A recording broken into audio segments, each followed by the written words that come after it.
নমস্কাৰ, মোৰ নাম মহম্মদ চৰাইনা। মোৰ সহযোগী নিবিড় ভট্টাচাৰ্য আৰু বাস্তৱ পাইছে। আমি লেঙেৰিয়া কৃষক উচ্চতৰ মাধ্যমিক বিদ্যালয়ৰ 7ম শ্ৰেণীৰ ছাত্ৰ। ভিকচিত ভাৰত বিলিৰ চনৰ 2025 অধীনত আমাৰ প্ৰকল্পৰ বিষয়বস্তু হৈছে সঞ্চিকা সংৰক্ষণ আৰু ইয়াৰ বাসস্থানৰ উন্নতিকৰণ। ইয়াৰ আমি কাৰণবোৰ আগবঢ়াইছোঁ। এই ঘনচিৰিকা চৰাইবিধ গোটেই বিশ্বৰ পৰা সকলো ঠাইতে দেখিবলৈ পোৱা যায়। এই চৰাইবিধ মানুহৰ সৈতে বসবাস কৰাত বিশেষভাৱে অভ্যস্ত। ইহঁতক নগৰে চহৰে গাঁৱে ভূঞে সকলোতে দেখিবলৈ পোৱা যায়। ঘনচিৰিকা মূলতঃ গুটি কীট পতংগ আদি খাই জীয়াই থাকে। ঘৰচীয়া মেকুৰী ফেঁচা আদি ইহঁতৰ প্ৰধান ভক্ষক। কিন্তু এই চৰাইবোৰ লাহে লাহে আমাৰ মাজৰ পৰা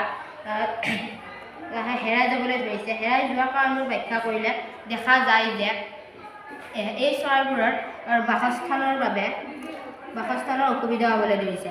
ইয়াৰ অসুবিধা হোৱাৰ কাৰণ হ'ল আগতে খেৰৰ ঘৰবোৰ আছিল, এতিয়া খেৰৰ ঘৰবোৰ নাইকিয়া হ'ল, তাৰ ঠাইত কংক্ৰিটৰ ঘৰ হ'বলৈ ধৰিলে। সেউজীয়া ভূমি নাইকিয়া হ'বলৈ ধৰিলে, প্ৰচুৰ পৰিমাণে কৃষিৰ ক্ষেত্ৰত কীটনাশক দ্ৰব্য ব্যৱহাৰ হ'বলৈ ধৰিলে আৰু বায়ু প্ৰদূষণ হ'বলৈ ধৰিলে। ইয়াৰ নানা কাৰণত এই চৰাইবিধ আমাৰ মাজৰ পৰা লাহে লাহে বিলুপ্তিৰ পথলৈ গৈ আছে। এই ইমান ধুনীয়া চৰাইবিধ আমি প্ৰকৃতিৰ বুকুৰ পৰা হেৰাই যাবলৈ দিব নোৱাৰোঁ। সেয়েহে এই চৰাইবিধৰ বাবে আমি বিশ্বব্যাপী 20 মাৰ্চৰ দিনা ঘনচিৰিকা দিৱস হিচাপে পালন কৰি আহিছোঁ। ঘনচিৰিকাৰ বহুবল বিস্তৃত তথা জনসংখ্যাৰ বাবে ইয়াৰ IUCN-ৰ তালিকাত লাষ্ট কনচাৰ্ণ হিচাপে অন্তৰ্ভুক্ত কৰা হৈছে।